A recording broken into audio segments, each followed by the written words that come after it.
ನಮ್ಮ ಭೂಮಿ ನಮ್ಮ ಭೂಮಿ ನಮ್ಮ ಭೂಮಿ ನಮ್ಮ ಹಕ್ಕು. ಬೇಕೇ ಬೇಕು ನ್ಯಾಯ ಬೇಕು, ಬೇಕೇ ಬೇಕು ನ್ಯಾಯ ಬೇಕು. ಕಾನೂನಂತೆ ಕಾನೂನು, ಅವರ ಅಪ್ಪಂದೇನು ಕಾನೂನು, ಕಾನೂನಂತೆ ಕಾನೂನು. ಧಿಕ್ಕಾರ ಧಿಕ್ಕಾರ. ನಮ್ಮ ಭೂಮಿ ನಮ್ಮ ಹಕ್ಕು, ನಮ್ಮ ಭೂಮಿ ನಮ್ಮ ಹಕ್ಕು, ನಮ್ಮ ಭೂಮಿ ನಮ್ಮ ಹಕ್ಕು. ನಾವು ಖರೀದಿದಾರರು, ನಾವು ಖರೀದಿದಾರರು, ನಾವು ಮಾಲೀಕರು, ನಾವು ಮಾಲೀಕರು. ವೀರಶೈವ ಮಹಾಸಭೆ, ಭಾರತೀಯ ಕಿಸಾನ್ ಸಂಘ, ರೆಡ್ಡಿ ಸಂಕ್ಷೇಮ ಸಂಘ ತಮ್ಮ ಮಾನವ ಸ್ವರೂಪಿಗಳಾದ ಮಹಾಸ್ವಾಮಿಗಳು ಒಳಬಳ್ಳಾರಿ ಮತ್ತು ಎಲ್ಲಾ ಧರ್ಮದ ಗುರುಗಳ ನೇತೃತ್ವದಲ್ಲಿ ಸಲ್ಲಿಸಲಾಗುವುದು.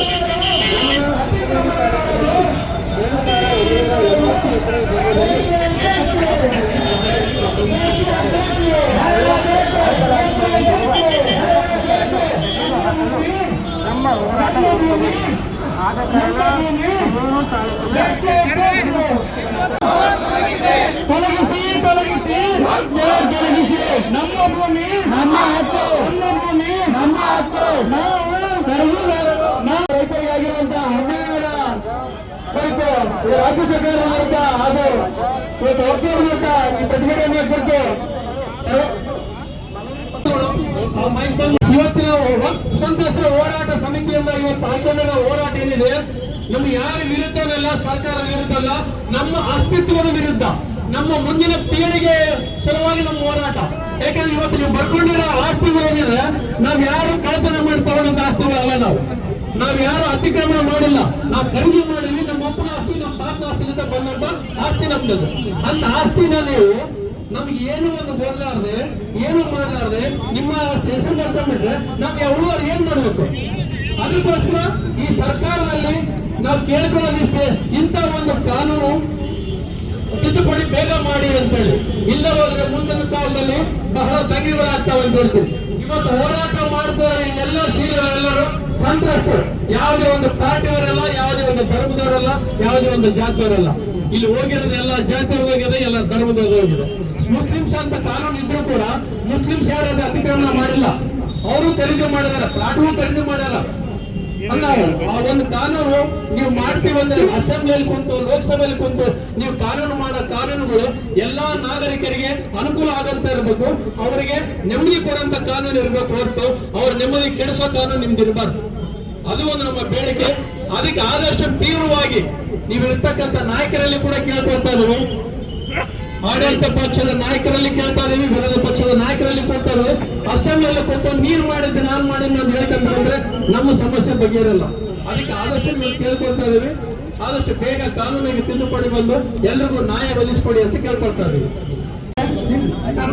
ನಮ್ಮೆಲ್ಲರ ಪ್ರಶ್ನೆ ಏನಂದ್ರೆ, ಇವತ್ತು ಪಕ್ಷಾತೀತವಾಗಿ ನಡೆಯುತ್ತಿರುವಂತಹ ಈ ಹೋರಾಟದಲ್ಲಿ ಭಾಗವಹಿಸಿದ ಎಲ್ಲರಿಗೆ ತುಂಬ ಸ್ವಾಗತಿಸುತ್ತಾ, ಈಗ ಸರ್ಕಾರ ನೋಟಿಸ್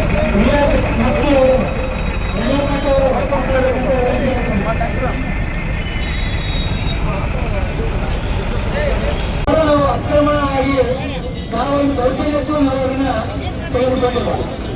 ಅದನ್ನು ನಾವು ಖರೀದಿ ಮಾಡಿ ಕಾನೂನಾತ್ಮಕವಾಗಿ ಸೆಕ್ರೆಟರಿ ಆಫೀಸಿನಲ್ಲಿ ಆ ಒಂದು ಭೂಮಿಯನ್ನು ತೆಗೆದುಕೊಂಡು ನಮ್ಮ ಅದನ್ನು ನಾವು ಉಳಿಮೆ ಮಾಡಿ ನಮ್ಮ ಜೀವನವನ್ನ ಕಷ್ಟಪಟ್ಟು ಸಾಗಿಸ್ತಕ್ಕಂಥ ಕಾಲದಲ್ಲಿ ನಾವು ಅದನ್ನು ಇವತ್ತು ನಮ್ಮ ಭಾಷೆ ನನ್ನ ಡಾಕ್ಸ್ ಹಾಕ್ತಗೊಂಡೆ, ನನ್ನ ರೊಕ್ಕ ನೀನೇ ಹಾಕ್ತಿದ್ದೆ.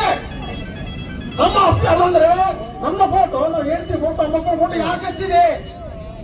ನ್ಯಾಯವಾದಂತ ಆಸ್ತಿ ಇದೆ ಸೋಳ. ಇವತ್ತು ದುಡ್ಡು ತಗೊಂಡಿರಿ, ಮುಟೇಶನ್ ಮಾಡಿರಿ, ಪಾಣಿ ಕೊಟ್ಟಿರಿ, ಅದನ್ರಿ ಟ್ಯಾಕ್ಸ್ ತಗೊಂಡಿರಿ. ಆಯ್ತು, ನನ್ನ ಒಂದು ಪ್ರಶ್ನೆ ಏನಾದ್ರು ಬಂದೇನು? ಆಯ್ತಪ್ಪ, ನೀನು ಬೋರ್ಡಿಗೆ ಬರ್ತೀವಿ, ನೀವು ಹೋಗೋ ಬೋರ್ಡಿಗೆ ಬರ್ತೀವಿ, ನೀವಿದ್ದಲ್ಲೇ ಬರ್ತೀವಿ, ನಮ್ಮ ಆಸ್ತಿ ಪತ್ರ ತೋರಿಸ್ತೀವಿ. ಇಲ್ಲ ಇಲ್ಲ, ಆಸ್ತಿ ಪತ್ರ ಸರಿಗಿಲ್ಲ. ಆಯ್ತಪ್ಪ, ನಿಮ್ಗೆ ತೋರಿಸು, ಏನೋ ತೋರ್ಸಾಗಲ್ಲ. ನೀವ್ ಹೆಂಗೆ ಆಸ್ತಿ ಮಾಲೀಕ? ನೀವ್ ಹೆಂಗಾದ್ರೂ ಆಸ್ತಿ ಮಾಲೀಕರು? ಹೀಗಾಗಿ 1971ನೇ ಇಸ್ವಿಯಲ್ಲಿ 1971ನೇ ಇಸ್ವಿಯಲ್ಲಿ ನೀವು ಸರ್ಕಾರ ಒಂದು ಆದೇಶ ಮಾಡಿ, ಆದೇಶ ಮಾಡಿ ಯಾರಿಗೆ ಗೊತ್ತಾಯ್ತ್ರಿ? ಹಿಂಗೇನು ಗೊತ್ತಾಯ್ತೇನ್ರಿ? ಯಾರಿಗೆ ಗೊತ್ತಾಯ್ತ್ರಿ? 34, 35, 50, 45 ವರ್ಷ ಆಯ್ತು. ಯಾರಿಗೆ ಗೊತ್ತಿಲ್ಲ. ಇದು ಮನೆ ಜಾರಿಗೆ ಬಂದಿರ್ತದೆ. ತಹಸೀಲ್ ಆಫೀಸ್ ಮೂಲೆ ಒಂದು ಕಾಪಿ ಬಿದ್ದಿರ್ತದೆ, ಗ್ರಾಮ ಕೋಟೆ ಮೂಲೆ ಒಂದು ಕಾಪಿ ಬಿದ್ದಿರ್ತದೆ. ಏನು ಪೇಪರ್ ಅಕ್ಷರ ಇವಾಗ ಮುಟ್ಟಾರ. ಈಗ ಮುನ್ಸಿಪಾಲಿಟಿ ಪ್ರಚಾರ ಮಾಡ್ತಾರ, ನೀರು ಬೆಸಿಲ್ಲ, ಕಾಸೆಯನ್ನು ಕುಡೀರಿ ಅಂತ. ಅದ್ರಾಗ ಏನನ ಇದು ನೋಡಪ್ಪ, ಇದು ನಿಮ್ದಲ್ಲ ಆಸ್ತಿ, ನಮ್ಮ ಆಸ್ತಿ ಜನನ ನಮ್ಮ ರೈತ ಜನನ ಹೇಳ್ಯಾರ, ನಿಮ್ಮಲ್ಲಿ ಒಂದು ತಿಳಿಸ್ಯಾರ. ಮನೆ ಟ್ಯಾಕ್ಸ್ ಕೇಳಕ್ ಬರ್ತೀರಿ, ಆಗದಪ್ಪ ಅವ್ರದೇ ಹೊಡೆದ್ರ. ಈಗ ನೋಡಿ ಬೆಂಗಳೂರು ಒಂದು ದೊಡ್ಡ ಹೋಟ್ಲ ಐತೆ. ಯಾವ ಹೋಟ್ಲು? 3 ನಕ್ಷತ್ರದ ಹೋಟ್ಲ. ಅದಕ್ಕೆ ವಿಂಡ್ಸರ್ ಮ್ಯಾನರ್ ಅಂತಾರ. ಯಾವುದು? ವಿಂಡ್ಸರ್ ಮ್ಯಾನರ್ 3 ನಕ್ಷತ್ರ ಹೋಟ್ಲ, 3 ಸ್ಟಾರ್. ಅಂದ್ರೆ ನಕ್ಷತ್ರದ ಮಿರುಗು ಬಂದಿದ್ದಾರೆ ಅಂದ್ರೆ ಆ ಹೋಟ್ಲಿಗೆ ಕೊಡಬೇಕು. ಈಗ ಒಕ್ಕಪ್ಪ ಆಸ್ತಿ ಆಗ್ಲಿ, ಮಠದ ಆಸ್ತಿ ಆಗ್ಲಿ, ಇವನು ಯಾರಿಗೆ ಕೊಡ್ಬೇಕು? ಯಾರಿಗೆ ಕೊಡ್ಬೇಕ್ರಿ? ಒಂದು ಶಾಲೆ ಹೌದನ್ರಿ, ಒಂದು ಹಾಸ್ಟೆಲು ಹೌದನ್ರಿ, ಸತ್ಕಾರ್ಯ, ಪೂಜೆ, ಪುರಸ್ಕಾರ ಅಂತವ್ರಿಗೆ ಕೊಡ್ಬೇಕು. ಈಗ ವಿಂಡ್ಸರ್ ಮ್ಯಾನರ್ ಅವ್ರಿಗೆ ಹೋಟ್ಲಾಗಿ ಕೊಟ್ಟಿರಿ, ಅಲ್ಲೇನೋ ಅವ್ರೇನೋ ಬದನೆಕಾಯಿ, ಸೌತೆಕಾಯಿ, ಮುಳ್ಳಂಗಿ, ಕೇಸರಿ ಹೆಸರಲ್ಲಿ ಏನ್ ಮಾಡ್ತಾರ? ಅಂತ ಬರ್ದ ಬೇರೆ ಬರ್ದ ಬಟ್ಟೆ ಇಟ್ಕೊಂಡು ಈಜಾಡ್ತಾರ. ಅಲ್ಲಿ ಅಂತ ಬರ್ದ ಬಟ್ಟೆ ವಕಫ್ ಕಾಯ್ದೆಯಲ್ಲಿ ಏನ್ ಹೇಳುತ್ತದೆ? ವಕಫ್ ಕಾಯ್ದೆಯಲ್ಲಿ ಬ್ರಾಂಡಿ ಬಾಟ್ಲಿ ಇಟ್ಕೊಂಡು ಕುಡಿಯೋದ್ರಲ್ಲಿ ಜಾಗ ಕೊಡ್ತಾರ. ಕೋಳಿ ಮಾಂಸ ಮಟನ್ ಚಿಕ್ಕಿ ತಿಂದವರಿಗೆ ನೀವು ದೇವಸ್ಥಾನ ಆಸ್ತಿ ಕೊಡ್ತಾರ? ಇಲ್ಲ. ಇಲ್ಲಿ ಬಂದ್ಬಿಡ್ರಿ, ನಿಮ್ಮಂತ ಸಂಪರ್ಕ ಸಿಕ್ಕಿದ್ರು ಸಂಪರ್ಕ ಅಕ್ಕಿ ಬಿದ್ದುಬಿಟ್ರು. ಆ ವಿಲ್ಸನ್ ಮ್ಯಾನರ್ ಹೋಟ್ಲಿಗೆ ಅಲ್ಲಿ ಡ್ಯಾನ್ಸ್ ಮಾಡಕ, ಬ್ರ್ಯಾಂಡಿ ಶಾಪ್ ಮಾಡಕ, ಕುಡಿಯಕ, ತಿನ್ನಕ ಇಲ್ಲಿ ಕೊಟ್ಟವ್ರು. ಇವತ್ತು ಈಗ ಅವ್ರು ಕೋಟಿಗೆ ಹೋಗ್ಯಾರ. ಅದೇ ರೀತಿ ನಾವು ನಾಳೆ ಕೋಟಿಗೆ ಹೋದ್ರೆ ಕೋಟಿ ಅವ್ರು ಬರಂಗಲ್ಲ, ನಾವು ಬರಂಗಲ್ಲ. ನಮ್ಮ ತಿರುಪಿ ಹಂಗೆ ಮತ್ತೆ ತಿರುಪು ಅಂತ ಅವ್ರು ಹೇಳ್ತಾ ಇದ್ದಾರೆ. 26,000 ಎಕರೆ ಭೂಮಿ. ಈಗ ಯಾರು ಹೋಗಂತ ಹೇಳಿದ್ರ ಅವರವ್ರು ನಮ್ಮ ಹೆಸರು ಮಾಡ್ಕೊಡ್ತಾರೆ. ಎಷ್ಟೇ 26,000 ಎಕರೆ ಭೂಮಿಯನ್ನ ಒಕ್ಕೂಟ ಇದ್ದವರು, ಅಧಿಕಾರದಲ್ಲಿದ್ದವರು, ಜನಪ್ರತಿನಿಧಿಗಳು, ಮಂತ್ರಿಗಳು ಮಾಡಿಕೊಂಡಲ್ಲ. ನಿಮ್ದಾಗಿ ನೋಟಿಸ್ಕೊಡಿ, ನೋಟಿಸ್ಕೊಡಿ. ಅವ್ರಿಗೆ ಕಳ್ಸರಿ. 26,000 ಎಕರೆ ಭೂಮಿ ಯಾರು ಅಂತ ಗೊತ್ತಾ? ಎದಕ್ಕೆ ಗೊತ್ತಾಗಲ್ಲ? ಎಲ್ಲ ಅವ್ರ ಮಂದಿರ ಇದಾರಲ್ಲ, ಅವ್ರಿಗೆ ಬೇಕಿದ್ದವರ ಇದಾರ, ಅವ್ರಿಗೆ ನೋಟಿಸ್ಕೊಡ್ಲಾರ್ದಾಗ ಕಷ್ಟಪಟ್ಟು ದುಡಿದು ನೀವು ಸಂಪಾದನೆ ಮಾಡಿ ಏನೋ ಒಂದು ಆಸ್ತಿ ಆಧಾರ ತಗೊಂಡ್ರೆ ನಿಮ್ಮಲ್ಲಿ ನೋಡಿಸ್ಕೊಳ್ತಾರೆ, ಕೂದಲು ನೋಡಿಸ್ಕೊಂಡು 2 ಲಕ್ಷದಿಂದ ನಾವು 3 ಲಕ್ಷ ಕೋಟಿ ಆಸ್ತಿ ಬೆಲೆ ಬರ್ತಕ್ಕಂಥದ್ದು. 2 ಲಕ್ಷ 3 ಲಕ್ಷ ಕೋಟಿ ಅಷ್ಟು ಆಸ್ತಿ ಒಂದು ತನಿಖೆ ಮಾಡಕ್ಕೆ ತಯಾರಿಲ್ಲ. ಈ 1 ಎಕರೆ 2 ಎಕರೆ 30-40 ಪ್ಲಾಟು ಒಂದು ಮನೆ ತಗೊಂಡಂತವರಿಗೆ ಒಂದು ಕಿರಿಕಿ ಕೂಡ ಅದನ್ನ 3 ಸಲ ತಿದ್ದುಪಡಿ ಮಾಡ್ತಾ 2013ರಲ್ಲಿ ಪ್ರತಿ ಸಲ ವಕ್ಫ್ ಬೋರ್ಡ್ಗೆ ಹೆಚ್ಚು ಶಕ್ತಿಯನ್ನು ಕೊಡ್ತಾ ಹೋದ್ರು. ಕೊನೆಗೆ 2013ರಲ್ಲಿ ಮನಮೋಹನ್ ಸಿಂಗ್ ಪ್ರಧಾನಮಂತ್ರಿ ಆದಾಗ ಅದಕ್ಕೆ ಎಷ್ಟು ಸೂಪರ್ ಪವರ್ ಅಂತ ಹೇಳಿದ್ರೆ, ವಕ್ಫ್ ಅಂತ ಏನಾದರೂ ಪಾಣಿಯಲ್ಲಿ ಬಂದ್ರೆ ಅಥವಾ ನಮ್ಮ ಯಾವುದೇ ಪಾಣಿಯಲ್ಲಿ ಬೇರೆ ಯಾವ್ದಾದ್ರು ಆಸ್ತಿ ಹೆಸರು ಬೇರೆ ಹೆಸರು ಬಂದ್ರೆ ನಾವು ಎಲ್ಲಿಗೆ ಹೋಗ್ತೇವೆ? ತಹಸೀಲ್ ಆಫೀಸಿಗೆ, ತಹಸೀಲ್ದಾರ್ ಹತ್ರ ಹೋಗ್ತೇವೆ. ಇಲ್ಲಿ ತಹಸೀಲ್ದಾರ್ ಹತ್ರ ಹೋಗಂಗಿಲ್ಲ, AC ಹತ್ರ ಹೋಗಂಗಿಲ್ಲ, DC ಹತ್ರ ಹೋಗಂಗಿಲ್ಲ, ಕೋರ್ಟ್ಗೂ ಹೋಗಂಗಿಲ್ಲ. Once property is named after a waqf, it is always a waqf ಅಂತ ಹೇಳ್ತದೆ ಕಾನೂನು. ಅಂದ್ರೆ ಸಂಪೂರ್ಣ ಅವ್ರಿಗೆ ಅಧಿಕಾರ. ನಾವು ಹೋಗಿ ನಮ್ಗೆ ಅನ್ಯಾಯ ಆಗಿದೆ ಅಂತ ಸಲ ಇದ್ರಲ್ಲ, ನೀವು ತಹಸೀಲ್ದಾರ್ ಹತ್ರ ನಿಮಗೇನು ಸಿಗಲ್ಲ ಪರಿಹಾರ. ನೀವೆಲ್ಲಿ ಎಲ್ಲಿಗೆ ಹೋಗ್ಬೇಕು? ವಕ್ಫ್ ಬೋರ್ಡ್ ಹತ್ರನೇ ಹೋಗ್ಬೇಕು. ಅಲ್ಲಿ ಹೋಗಿ ನಿಮ್ಮ ಅಪೀಲನ್ನ, ಈಗ ಉದಾಹರಣೆಗೆ ನನ್ನ ಆಸ್ತಿಯಲ್ಲಿ ಕಾಲಮ್ ನಂಬರ್ 11ನಲ್ಲಿ ಒಳಬಳ್ಳಾರಿ ಮಠ ಅಂತ ಬಂದ್ರೆ ನಾನು ಎಲ್ಲಿಗಪ್ಪ ಹೋಗ್ತೀನಿ? ಇದು ಆಸ್ತಿ ನಮ್ದು, ನಮ್ಮ ಕಡೆಯಿಂದ ನಮ್ಮ ಆಸ್ತಿ ಅಂತ ದಾಖಲೆಗಳನ್ನು ತಗೊಂಡು ತಹಸೀಲ್ದಾರ್ ಹತ್ರ ಹೋಗ್ತೇನೆ. ಆದ್ರೆ ಇಲ್ಲಿ ವಕ್ಫ್ ಅಂತ ಬಂದ್ರೆ ಹೋಗಂಗಿಲ್ಲ. ನಾವು ಇದನ್ನ ತಿದ್ದುಪಡಿ ಮಾಡಬೇಕು ಅನ್ನುವಂಥದ್ದು ಇವಾಗ 2024ರ ಕೇಂದ್ರ ಸರ್ಕಾರದ ಒತ್ತಾಯ ಇದೆ. ಈಗ ತಿದ್ದುಪಡಿಯಲ್ಲಿ ಮುಖ್ಯವಾಗಿ ಏನಿದೆ ಅಂದ್ರೆ, ವಕ್ಫ್ ಆಸ್ತಿಯನ್ನು ಸಹ DC ಡಿಸ್ಟ್ರಿಕ್ಟ್ ಕಲೆಕ್ಟರ್ ಅಥವಾ ಡೆಪ್ಯೂಟಿ ಕಮಿಷನರ್ ಆಫೀಸಲ್ಲಿ ರಿಜಿಸ್ಟರ್ ಮಾಡಬೇಕು ಅನ್ನೋದಕ್ಕೆ ಈ ಮೇನ್ ಕಾನೂನಿನ ಉದ್ದೇಶ. ಮೊದಲು ವಕ್ಫಲ್ಲಿ ಏನಿದೆ ಅಂದ್ರೆ ಅಲ್ಲಿ ಪುರುಷರಿಗಷ್ಟೇ ಅಧಿಕಾರ, ಅಲ್ಲಿ ಮಹಿಳೆಯರಿಗಿಂತ ಈಗ ಹೊಸದಾಗಿ ಮಹಿಳೆಯರನ್ನು ಸಹ ಒಕ್ಕೂಟದಲ್ಲಿ ಸೇರಿಸಬೇಕನ್ನುವಂಥದ್ದು ತಿದ್ದುಪಡಿಗಳು ಮಾಡಿಕೊಟ್ಟಿದ್ದಾರೆ. ಇವತ್ತು ಸಾಂಕೇತಿಕವಾಗಿ ಸ್ವಲ್ಪ ಜನ ಆಕ್ಚುಲಿ ಕಣಗಳಿದ್ದಾವೆ, ರೈತ ಅಲ್ಲಿವರೆಗಿನ ಹೋರಾಟ ಮಾಡಲೇಬೇಕಾಗುತ್ತೆ ಅನ್ನುವಂಥ ಮಾತನ್ನು ಹೇಳಿ ನನಗೆ ಮಾತನಾಡುವ ಅವಕಾಶ ಕೊಟ್ಟಂತ ತಮ್ಮೆಲ್ಲ ಇಂಥ ಕಾನೂನನ್ನ ಈ ದೇಶದಲ್ಲಿ ಜಾರಿಗೆ ತಂದಿರತಕ್ಕಂಥ ಸರ್ಕಾರಗಳು, ಕೇಂದ್ರ ಸರ್ಕಾರಗಳು, ಇವತ್ತು ಯಾವ ಸರ್ಕಾರ ಅಂತಕ್ಕಂಥದ್ದು ನಾನು ಹೇಳಲಿಕ್ಕೆ ಹೋಗಲ್ಲ, ನೀವೆಲ್ಲರೂ ಅರ್ಥ ಮಾಡ್ಕೊಳ್ತೀರಿ ಅಂತ ನಾನು ಭಾವಿಸ್ತೇನೆ. ಯಾರ ಉದ್ದೇಶಕ್ಕಾಗಿ, ಯಾರ ಒಳಿತಿಗಾಗಿ ಕಾನೂನನ್ನು ತಿದ್ದುಪಡಿ ಮಾಡ್ತು ಅನ್ನುವಂಥದ್ದು. ಅಂದ್ರೆ ಸುಪ್ರೀಂ ಕೋರ್ಟ್, ಹೈಕೋರ್ಟ್ಗೆ ಹೋಗಂಗಿಲ್ಲ, ತಹಶೀಲ್ದಾರ್ ಏನು ಮಾಡಂಗಿಲ್ಲ, DC ಏನು ಮಾಡಂಗಿಲ್ಲ.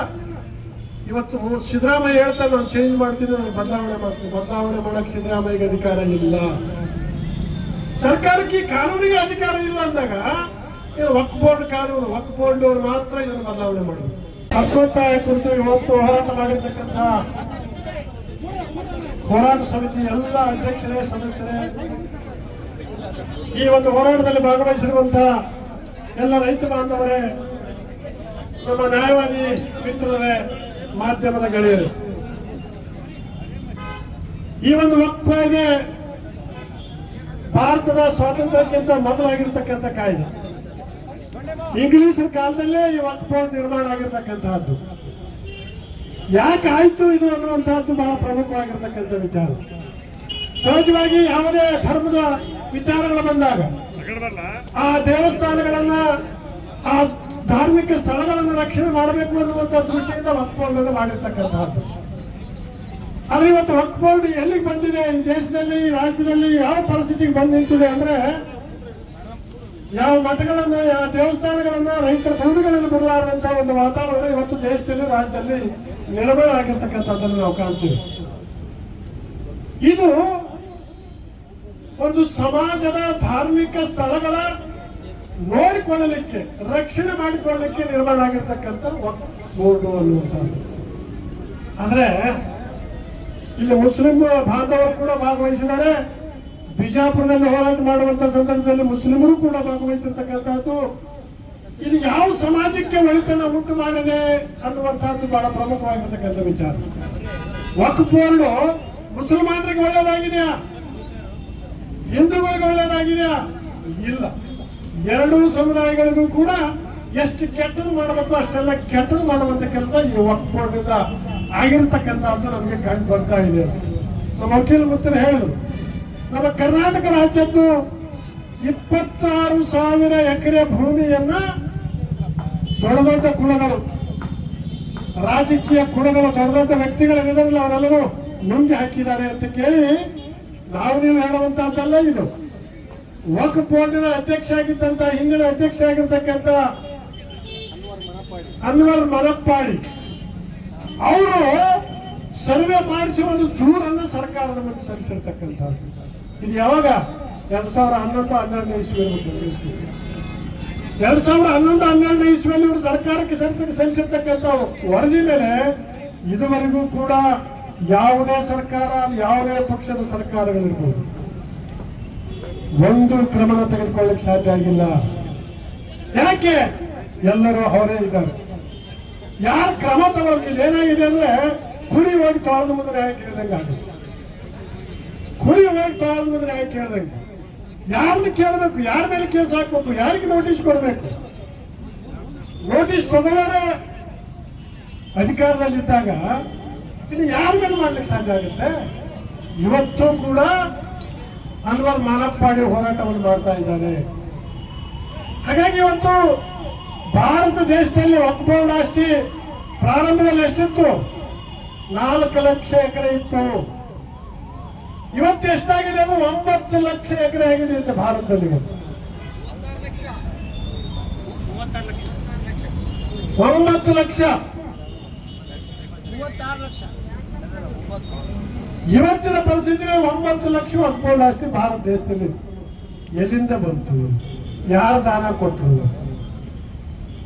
ಹೇಳ್ಬೇಕಲ್ಲ, ಇಂಥವ್ರು ದಾನ ಕೊಟ್ಟರು ಅಂತ ತೋರಿಸ್ಬೇಕಲ್ಲ. ಇಲ್ಲ, ಕಾನೂನು ಹೆಂಗಿದೆ? ಈಗಾಗಲೇ ನಮ್ಮ ನಾಡಗೌಡರು ಹೇಳಿದ್ರು, 1953ರಲ್ಲಿ ನೆಹರು ಕಾಲದಲ್ಲಿ ಒಂದು ಕಾನೂನು ತಿದ್ದುಪಡಿ ಆಯ್ತು, ವಕ್ಫ್ ಕಾನೂನು. ನರಸಿಂಹರಾವ್ ಕಾಲದಲ್ಲಿ 95ರಲ್ಲಿ ಒಂದು ಕಾನೂನು ತಿದ್ದುಪಡಿ ಆಯಿತು. ಮನಮೋಹನ್ ಸಿಂಗ್ ರವರ ಕಾಲದಲ್ಲಿ 2013ರಲ್ಲಿ ಒಂದು ತಿದ್ದುಪಡಿ ಆಯಿತು. ತಿದ್ದುಪಡಿ ಹೆಂಗಿದೆ ಕಾನೂನು ಅದು ಅಂತಂದ್ರೆ, ವಕ್ಫ್ ಬೋರ್ಡ್ ಒಂದು ತೀರ್ಮಾನ ತಗೊಂಡು ಈ ಆಸ್ತಿ ನಮ್ದು ಅಂತಂದ್ರೆ, ವಕ್ಫ್ದು ಅಂತಂದ್ರೆ ಅದಕ್ಕೆ DC, ತಹಸೀಲ್ದಾರ್, AC ಯಾರೇ ಇರ್ಬೋದು ಸರ್ಕಾರಿ ಅಧಿಕಾರಿಗಳು, ಅವ್ರು ಹೇಳ್ದಂಗೆ ರೆಕಾರ್ಡ್ ಮಾಡಿಕೊಡ್ಬೇಕು. ಅದನ್ನು ಯಾರಿಗೂ ಪ್ರಶ್ನೆ ಮಾಡೋ ಅಧಿಕಾರ ಇಲ್ಲ. ಇದು ಹಿಂದಿನ ಸರ್ಕಾರ ಮಾಡಿರ್ತಕ್ಕಂಥ